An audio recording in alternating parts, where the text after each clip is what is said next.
कुलदीप कुमार, भागवती सरस्वती विद्या मंदिर, inter college, Nai Mandi, Muzaffarnagar. बच्चों, आज हम आपको त्रिभुज के बारे में बताएंगे। हमारा चित्रकला के अंतर्गत ज्यामितीय कला में हमारा आज का प्रकरण त्रिभुज है। इसमें आपको निर्मेय के बारे में हम आपको बताएंगे। बच्चों, ज्यामितीय कला के बारे में जैसे हम इसमें पढ़ रहे हैं चित्रकला में, तो चित्रकला में ज्यामितीय कला को क्यों पढ़ते हैं? चित्रकला है, चित्रकला में चित्र बनाना सीखते हैं हम, लेकिन यहाँ ज्यामितीय कला का क्या स्वरूप है, क्यों हम ज्यामितीय कला को चित्रकला के अंतर्गत पढ़ते हैं, इस बारे में भी थोड़ा सा हम विचार करेंगे। क्योंकि गणित के अंतर्गत आप ज्योमेट्री पढ़ते हैं और हम ड्राइंग में क्यों ज्योमेट्री पढ़ते हैं? बच्चों, जब हम एक चित्र रचना करते हैं, चित्रकार जिस स्थान पर चित्र रचना करता है वो किसी ना किसी आकार से घिरा होता है। ठीक है, जैसे हमारे लिए एक चित्र का जो स्थान है वो ये बोर्ड है। समझ में आई बात? तो ये जो बोर्ड है, बोर्ड किस आकार का है? ये बोर्ड हमारा आयताकार है। जब हम चित्र रचना करते हैं, किसी पेज पर चित्र बनाते हैं, तो उसका भी एक आकार होता है। जैसे हमें आलेखन बनाना है तो त्रिभुज में आलेखन आया है, वृत्त में आलेखन आया है और आयत में आलेखन आया है। या कोई प्राकृतिक दृश्य बनाना है तो एक आकृति हमें मिलती है। ठीक है, चाहे वो पेपर के फॉर्म में हो, चाहे आपकी किसी धरातल पे हो, चाहे किसी पेपर पे हो, चाहे आपके किसी भी माध्यम में लकड़ी के बोर्ड पर हो। ठीक है, चाहे एक भित्ति चित्र हो, तो उसका एक निश्चित आकार होता है, उस पर हमें उसे बनाना होता है। तो इसे हम चित्रकला की भाषा में अंतराल कहते हैं। अर्थात चित्रकार का जो कार्य क्षेत्र होता है, जिस पर वो चित्र रचना करता है, उसे अंतराल कहते हैं। ठीक है, तो यहाँ आपको ज्योमेट्री का ये चैप्टर शुरू करने से पहले मैं ये बताने का प्रयास करूँगा कि हम ज्योमेट्री को इसमें क्यों करते हैं और इसका क्या उपयोग है। ठीक है, तो ये मैंने बताया कि आपकी ड्राइंग शीट किसी भी आकार की होगी, तो इनके सूक्ष्म अध्ययन के लिए, ठीक है, हमें त्रिभुज बनाना आ जाए, हमें आयत बनाना आ जाए, हमें वर्ग बनाना आ जाए, तो उसका सही तरह से जानकारी हमें मिले, इसके लिए हम थोड़ा सा इसमें ज्यामितीय कला को लेते हैं। ज्यामितीय कला में बच्चों इसका इंग्लिश में अर्थ होता है ज्योमेट्री। ज्योमेट्री को हम इसे कहते हैं, इसका अर्थ होता है भूमि मापन। ठीक है, लंबाई, चौड़ाई और वर्ग, वृत्त, ठीक है, रेखाओं का इसके द्वारा हम एक वैज्ञानिक अध्ययन करते हैं। ठीक हो गया। तो बच्चों, यहाँ आपको साथ ही हम ये भी बताने का प्रयास करेंगे कि क्या आपने कल्पना की है कि कभी इन ज्यामितीय आकारों में भी क्या कोई सौंदर्य होता है? त्रिभुज है, आयत है, हमने अभी केवल इनके भौतिक स्वरूप को जाना है। भौतिक स्वरूप में जो चीज़ें हमें बाह्य रूप से हमें दिखाई देती हैं, उसे बस भौतिक है, वो जड़ हैं। ठीक है, लेकिन इनके पीछे क्या कोई सूक्ष्म शक्ति है, सूक्ष्म इनके पीछे कोई सौंदर्य छिपा है, ये आपको हम बताने का प्रयास करेंगे। ठीक है बच्चों, जब हम कोई आकार खींचते हैं, ड्रॉ करते हैं, तो वह या तो सम स्थिति में होगा या असम स्थिति में होगा। मतलब या तो उसकी भुजाएं समान होंगी या असमान होंगी, है ना। तो यहाँ आपको इस त्रिभुज के बारे में, समबाहु त्रिभुज होता है जिसकी तीनों भुजाएं समान होती हैं और तीनों कोण समान होते हैं। विषमबाहु त्रिभुज होता है जिसके तीनों भुजाएं असमान होती हैं। ठीक है, मतलब जिस त्रिभुज में तीनों भुजाएं असमान होंगी, तीनों कोण असमान होंगे, ठीक है, तो वो होता है विषमबाहु त्रिभुज। तो अब इसका यहाँ क्या संबंध है? इसका सौंदर्य से क्या संबंध है, सौंदर्य पक्ष को मैं इसके साथ रिलेट कर रहा हूँ, जोड़ रहा हूँ। क्यों? क्योंकि हमें केवल बाह्य स्वरूप का ही अध्ययन कराया जाता है, हमें केवल यही बताया जाता है कि कोण की ये त्रिभुज बना दिया है, उसकी स्थिति ये है, लेकिन इसके पीछे अनुपात में क्या संबंध है, अनुपात का सौंदर्य से क्या संबंध है, हम चीज़ें जो देखते हैं उनके पीछे सूक्ष्म चीज़ें क्या हैं, ये मैं आपको बताने का प्रयास कर रहा हूँ।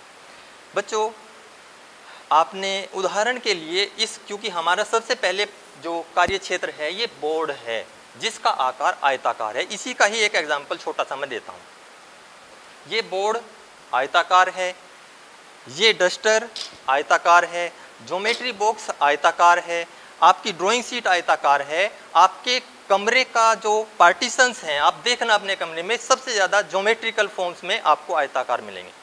आपके गेट का जो आकार है आयताकार है, उसके जो पार्टीशंस हैं, खिड़कियों के पार्टीशंस देखिए वो भी आयताकार है, टेबल आयताकार है, आपकी जो डेस्क होगी वो भी आयताकार है। ठीक है, तो ज़्यादातर आपको देखने को जो मिलेंगे जो आयताकार है उसके मूल में, आयताकार के मूल में एक सौंदर्य का सिद्धांत छिपा हुआ है। वो सिद्धांत मैं आपको बताने का यहाँ प्रयास कर रहा हूँ, क्योंकि विषय तो हम पढ़ रहे हैं, विषय के साथ साथ उसके अंदर क्या चीज़ें जुड़ी हुई हैं, क्या चीज़ें छिपी हुई हैं, वो मैं आपको बताने का प्रयास कर रहा हूँ। बच्चों, एक यूनानी दार्शनिक हुए हैं, विचारक हुए हैं यूक्लिड, उन्होंने एक सिद्धांत दिया, स्वर्णिम विभाजन का सिद्धांत। ये वो सिद्धांत है जिसके द्वारा इसने एक अनुपात का सिद्धांत प्रतिपादित किया। ये कहता है कि कुछ आकार अगर एक निश्चित अनुपात में होंगे तो उनका सौंदर्य और बढ़ जाता है, अपेक्षाकृत उनके जिनमें एक रस्ता का दोष होता है।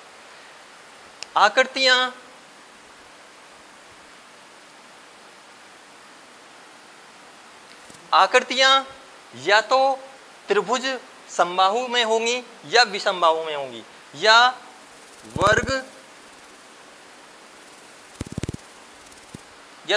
में होगी या आयत में होगी। इसमें और इसमें क्या अंतर है, यहाँ मैं समानता और असमानता और एक रास्ता को अब आपको बता रहा हूँ।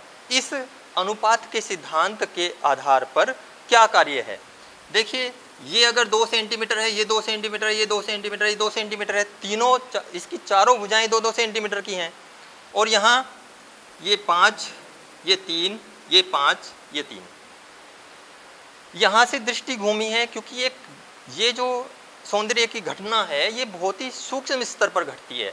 जैसे आपने यहाँ से चले और दृष्टि एकदम से यहाँ घूमी, तो यहाँ भी यही, यहाँ भी यही, यहाँ भी यही चीज़, यहाँ भी यही चीज़, समान हैं चारों भुजाएं, तो इसमें एक रास्ता का दोष आ जाता है, एक रास्ता आ जाती है इसमें क्या हुआ, इसमें एक चेंज आया है। यहाँ चले 5 सेंटीमीटर, यहाँ से फिर यहाँ 3 आया, चेंज हुआ, फिर 5 आया, फिर चेंज हुआ, फिर 3 आया, फिर चेंज हुआ। आप यहाँ इसमें और इसमें ये एक सूक्ष्म अंतर को देख रहे हैं। सूक्ष्म अंतर का मतलब हुआ इसमें सारी चीज़ें एक ही जैसी हैं, जो सौंदर्य के पक्ष से इस दृष्टि से थोड़ा सा एक अलग है कि इसमें एक रास्ता का दोष है। हालांकि ये भी अपने आप में एक पूर्ण आकृति है, लेकिन सौंदर्य से के पक्ष में इसका क्या रूप है, क्या आकार है, ये मैं बता रहा हूँ। तो यहाँ क्या हुआ, यहाँ कुछ चेंज आया है, यहाँ 5 है, यहाँ 3 है, यहाँ 5 आया, यहाँ 3 आया है। इसको आप और अच्छी तरह इस तरह से भी समझिए, आपको सप्ताह में 6 दिन क्लास चलती है, हर दिन आपको अंग्रेजी, हिंदी, गणित, विज्ञान, है ना, रासायनिक विज्ञान, ये चैप्टर्स चलते हैं, ये आपके घंटे चलते हैं। लेकिन अगर हमें कहूँ कि आपको एक दिन हिंदी पढ़नी है, आपको अगले दिन अंग्रेजी ही पढ़नी है, अगले दिन आपको मैथ ही मैथ पढ़ना है, तो क्या होगा? यही तो यहाँ हुआ है। पहला पीरियड हिंदी का, फिर इंग्लिश आया, फिर गणित आया, फिर ड्राइंग आ गई, तो चेंज हुआ ना। यही चेंज आकृतियों के सूक्ष्म सौंदर्य को दर्शाता है। तो इस एग्जाम्पल से ये सिद्ध होता है, और इसके सिद्धांत को ये जो बताता है यूक्लिड, स्वर्णिम विभाजन का सिद्धांत जो बताता है, उसमें ये कहता है कि आकृतियों में जो चेंज है, जो सौंदर्य है, वो उसके अनुपात के आधार पर है।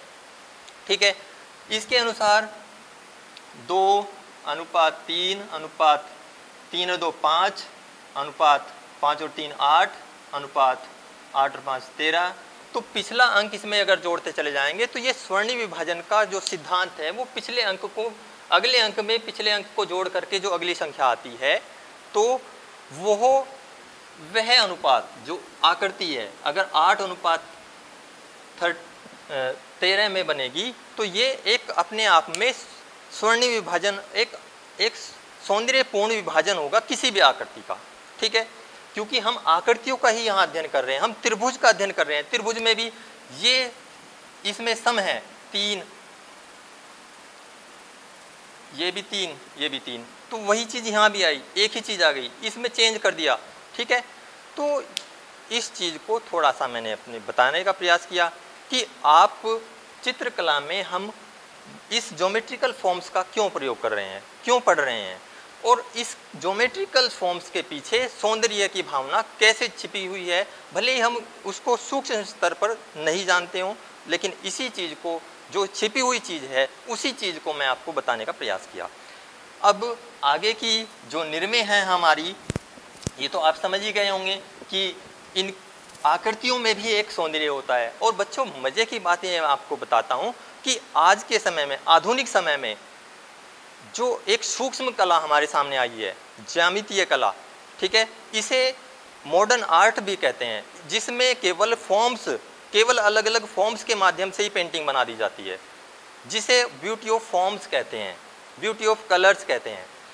तो यहाँ आपकी निर्णय मैं शुरू कर रहा हूँ, क्योंकि इन निर्णय के आधार पर, इन क्वेश्चंस के आधार पर आप ज्योमेट्रिकल फॉर्म्स को सीखेंगे, जिसके द्वारा आप इनका अध्ययन करके कोई भी रचना, आप इसमें चित्र रचना में सहायक सिद्ध होंगे। निर्णय है बच्चों, एक त्रिभुज की रचना करो जिसका आधार 5 सेंटीमीटर तथा आधार कोण 70 डिग्री। मतलब इसने कहा है एक त्रिभुज बनाओ जिसका आधार दिया है,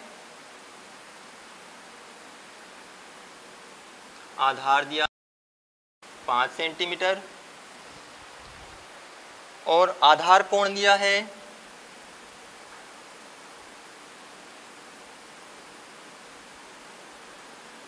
आधार कोण दिया है 70 डिग्री और कहा है ऊंचाई दी है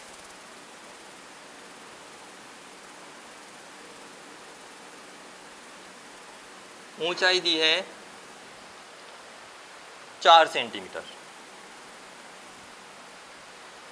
माप दी है, इससे हमें एक त्रिभुज की रचना करनी है। तो सबसे पहले आधार खींचते हैं। आधार खींचा हमने 5 सेंटीमीटर, ये हो गया 5 सेंटीमीटर। अब ये कहता है आधार कोण 70 डिग्री, तो हम 70 डिग्री आधार कोण बनाते हैं। आप यहाँ पर चांदा रख करके और इस पर 70 डिग्री कोण बनाती हुई एक रेखा खींचेंगे। 70 डिग्री ऊंचाई दी है त्रिभुज की। ऊंचाई के लिए क्या करते हैं, पहले यहाँ पर एक 90 डिग्री कोण बनाती हुई रेखा खींचते हैं, जिसमें से हम ऊंचाई काटेंगे। सबसे पहले यहाँ पर हमने इस पे रख करके एक रचनात्मक रेखा खींच करके ऐसे चाप लगाया। इसमें एक चाप इसे केंद्र मान कर लगाया, इसको केंद्र मान करके एक चाप और लगाया। इन बाद वाले चापों का समद्विभाजन कर देते हैं।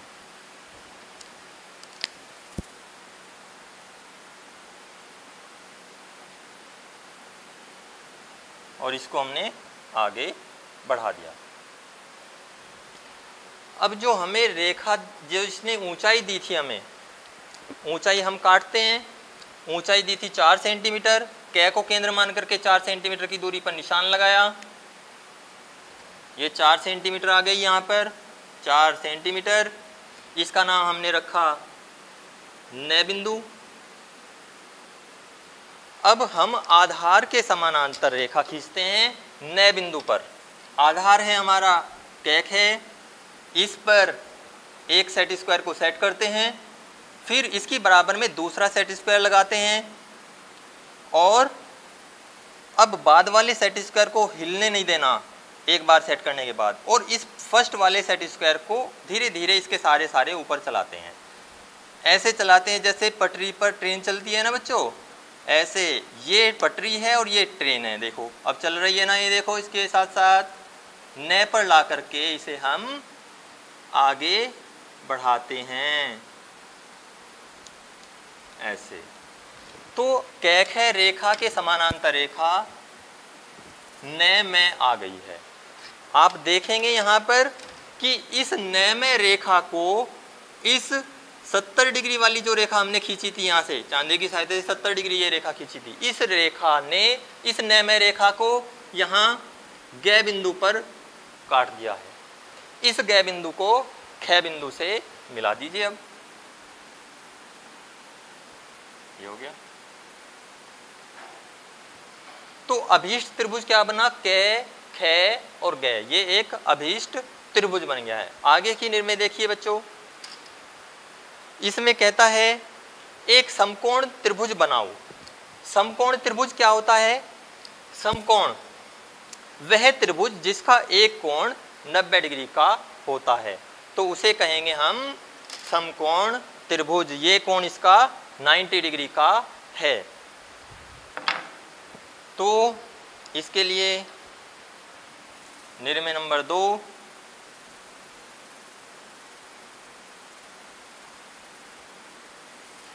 दिया बनाना है समकोण त्रिभुज और इसमें दिया है इसने विकर्ण दिया है और एक भुजा दी है। विकर्ण दिया है हमें 5 सेंटीमीटर, तो विकर्ण लिखते हैं, विकर्ण बराबर 5 सेंटीमीटर और भुजा दी है 3.5 सेंटीमीटर। ठीक है। यहाँ आप सोच रहे होंगे ये विकर्ण क्या है। विकर्ण बच्चों ये समकोण त्रिभुज जो है इसमें जो लंब वाली रेखा और आधार वाली रेखा है, लंब वाली रेखा को आधार वाली रेखा पर जो इससे मिलाते हैं इसे, ये विकर्ण है। लंब और आधार वाले जो इसमें लंब से जो शीर्ष बिंदु है और आधार का जो एक किनारे का बिंदु है, इन्हें मिलाने वाली रेखा को कर्ण कहते हैं या विकर्ण कहते हैं। ठीक है। जैसे हम ये खींचें और ये खींचें ऐसे, तो ये क्या हुआ, लंब, और ये हुआ आधार, और ये हुआ विकर्ण या कर्ण। इसे कहते हैं कर्ण या इसे ही कह दिया इसने विकर्ण। तो ये क है, ये ख है, ये ग है। तो ग और ख को मिलाने वाली, ये लंब और आधार के इस बिंदु को मिलाने वाली रेखा, ख ग को मिलाने वाली रेखा विकर्ण है। तो यहाँ इसको करते हैं। तो इसके लिए हम पहले विकर्ण खींच लेते हैं। विकर्ण दिया है 5 सेंटीमीटर, तो हमने विकर्ण खींचा, ये क, ये ख। विकर्ण खींचने के बाद में अब इसका हम समद्वि भाजन करते हैं।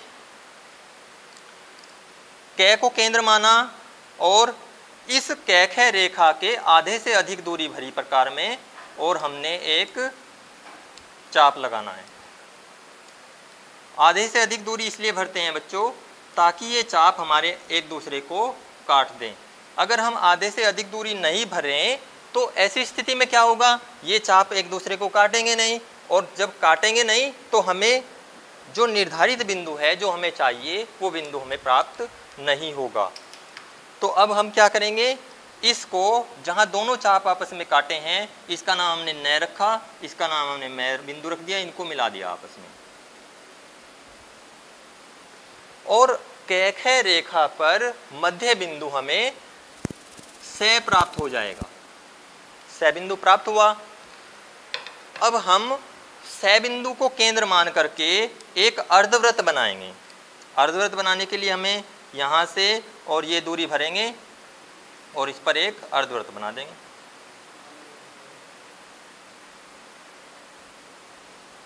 देखिए ये अर्धवृत्त आ गया है।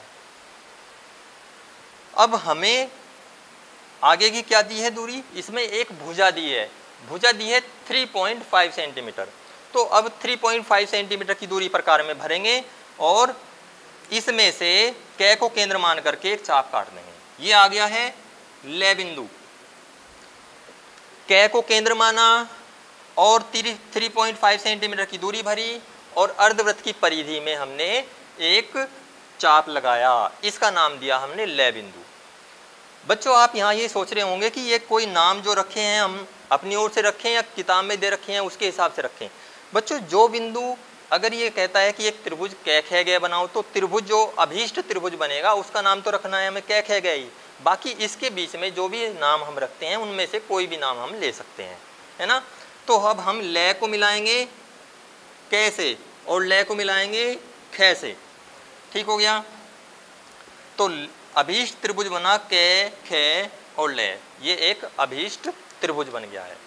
समझ में आई बात। और एक बात यही मैं आपको ये बता देता हूँ कि जो अर्धवृत्त की परिधि पर अगर किसी भी एक बिंदु को, अर्धवृत्त की परिधि पर किसी भी एक बिंदु को अगर उसके दोनों किनारों पर, आधार के दोनों किनारों पर अगर मिला दें तो अर्धवृत्त पर बना ये कोण, यहाँ ये कोण हमेशा 90 डिग्री ही बनेगा। समझ में आ गई इतनी बात आपको।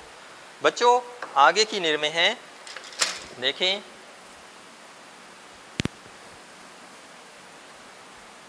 निर्णय नंबर 3। निर्णय नंबर 3 देखिए, ये कहता है समद्विबाहु त्रिभुज बनाइए। क्या बनाना है हमें, समद्विबाहु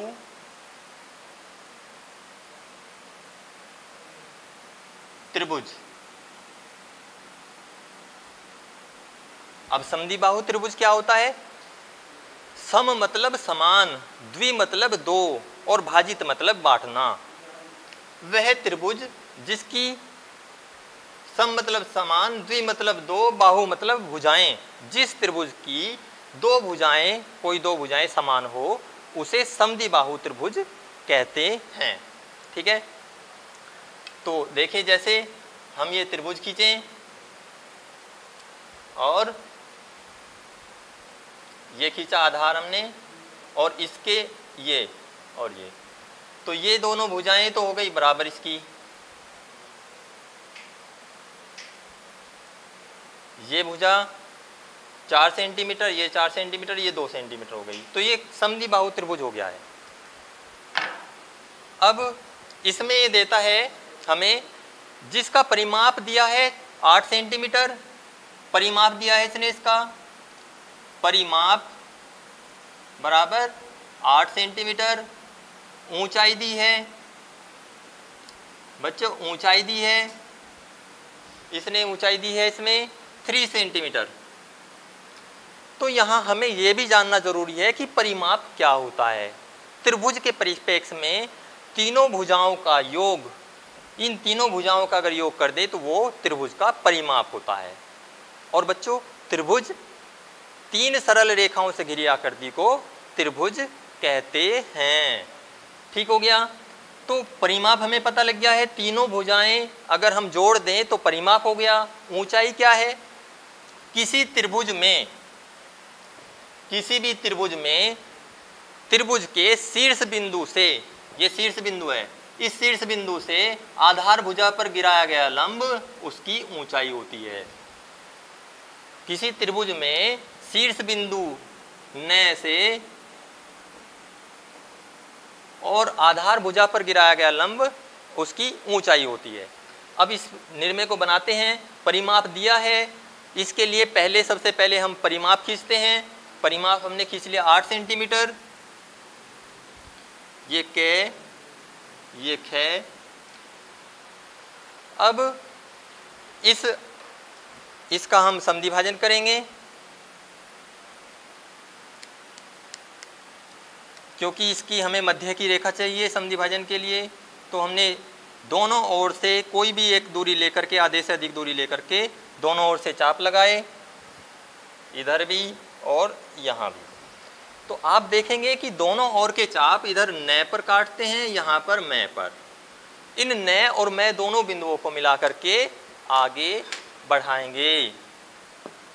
ये हमने इसको आगे बढ़ाया।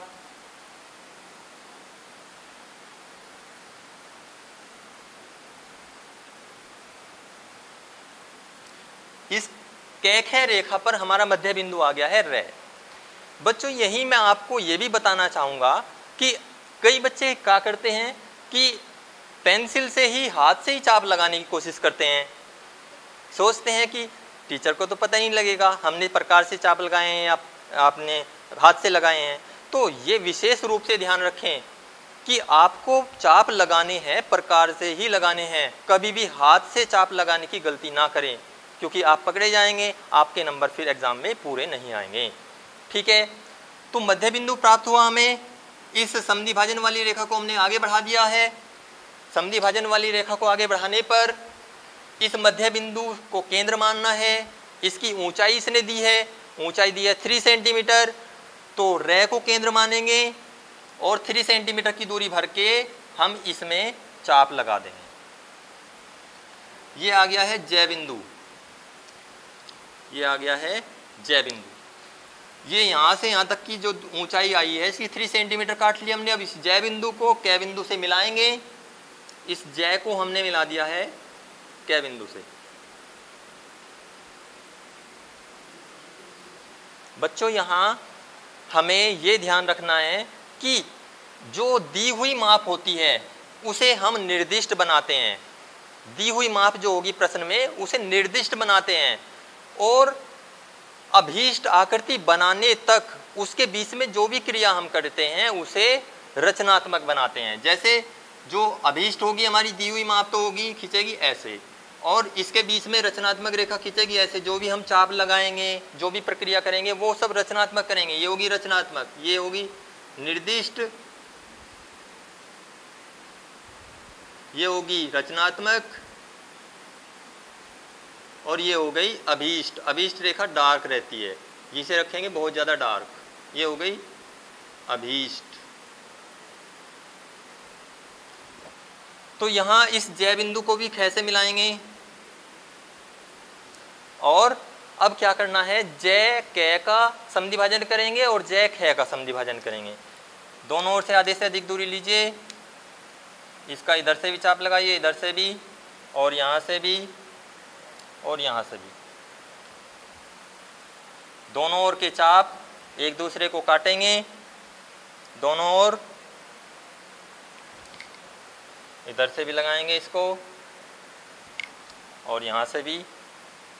देखिए तो इधर तो ये बिंदु आ गया है ले, और ये आ गया है, और ये आ गया है तय, और ये आ गया है थ। अब बच्चों इस लय को है से मिलाते हुए आगे बढ़ाएंगे और इस तय को थ से मिलाते हुए आगे बढ़ाएंगे।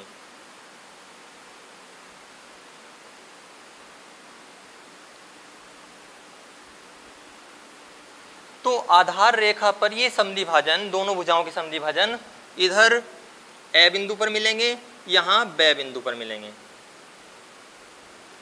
आधार पर दो बिंदु आए हैं ए और ब, इनके समद्वि भाजन जो आधार रेखा पर मिलते हैं। अब इस ए और ब दोनों बिंदुओं को इसके शीर्ष से मिला देंगे जो है हमारा जय बिंदु। ठीक है, ए को हमने मिलाया जय से और ए को मिला दिया ब से। देखिए अभीष्ट त्रिभुज हुआ हमारा ए ब और जय, ये एक अभीष्ट त्रिभुज हो गया है हमारा। अगली निर्णय देखें बच्चों, निर्णय नंबर 4।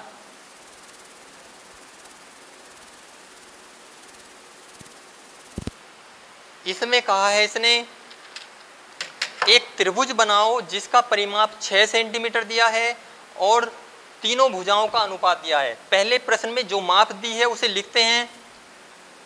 परिमाप दिया है, परिमाप बराबर 6 सेंटीमीटर, तीनों भुजाओं का अनुपात दिया है, अनुपात बराबर 1:2:3, 1:2:3:3 दिया है, 2:3:3। ये अनुपात दिया है। तो सबसे पहले इसके लिए हम परिमाप खींचेंगे, इसको मिटा देते हैं ताकि ये चित्र अच्छे से आपको आ जाए। पहले हमने परिमाप खींचा, ये कै, ये खे, 6 सेंटीमीटर परिमाप खींच दिया है हमने।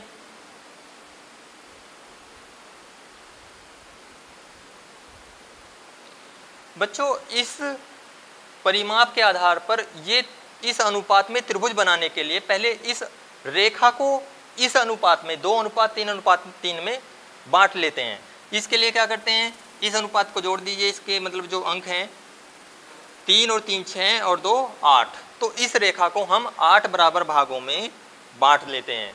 इसके लिए न्यूनकोण बनाती रेखा खींचें, इसके नीचे न्यूनकोण बनाती रेखा खींची हमने। ये न्यूनकोण रेखा की बात आई है, न्यूनकोण वह होता है 90 डिग्री से कम की रेखा को, कम के कोण को न्यूनकोण कहते हैं। तो ये कोण आप 90 डिग्री से कम का ले लीजिए और इस पर हम कितने भाग करने हैं इसके 8। इस रेखा के न्यूनकोण बनाती रेखा के और रे के 8 बराबर चाप लगाने हैं। इस पर कोई भी दूरी भरिए और 8 बराबर निशान लगाइए।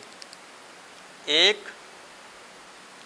2 3 4 5 6 7 8, तो 1 2 3 4 5 6 7 8, 8 बराबर भाग हुए। आखिरी वाले भाग को हम इस रेखा के आखिरी बिंदु से मिलाएंगे।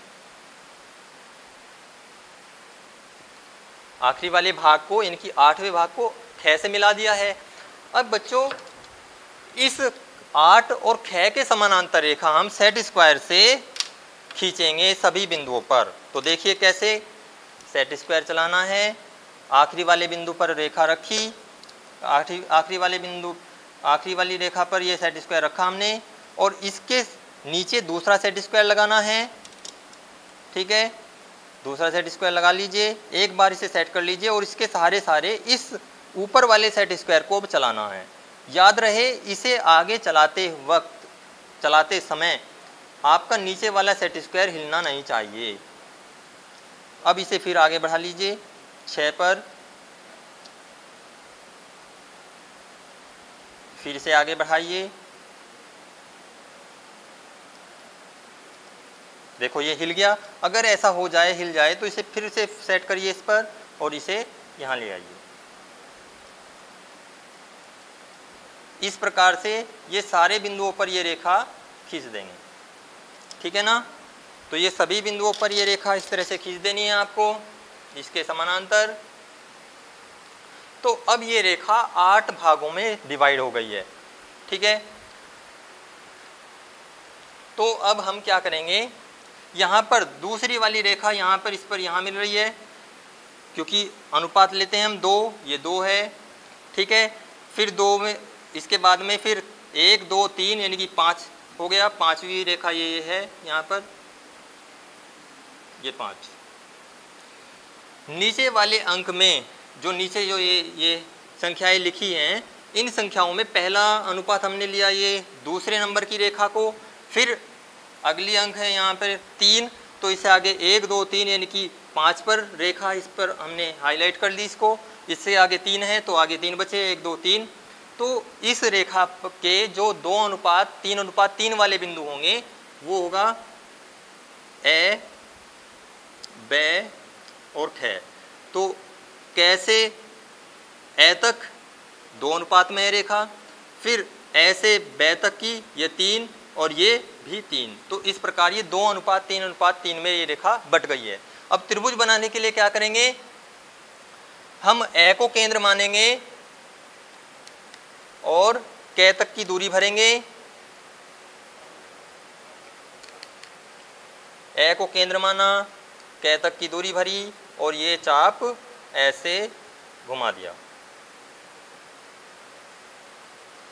ठीक है, ए केंद्र, क तक की त्रिज्या और ये चाप इधर घुमाया। अब हम ब को केंद्र मानेंगे और ख तक की दूरी भरेंगे, ख तक की दूरी और ये चाप ऐसे घुमा दीजिए। तो ये देखेंगे आप दोनों चाप आपस में ग बिंदु पर काटेंगे। दोनों चाप आपस में ग बिंदु पर काटेंगे। तो हम इस ग बिंदु को इस ए बिंदु से मिलाएंगे और इस गैप को ब बिंदु से मिला देंगे। तो अभीष्ट त्रिभुज हमारा क्या बना है, ए ब और ग, ये एक अभीष्ट त्रिभुज बन गया है। ए ब और ग ये एक अभीष्ट त्रिभुज हुआ। इसी के साथ बच्चों ये निर्णय आपको समझ में आ गई होगी। बहुत ध्यान से इनको बनाना है और बार बार इनको आप अभ्यास करना है, क्योंकि अभ्यास से ही आपका ये कार्य पूर्ण होगा। ठीक है, थैंक यू।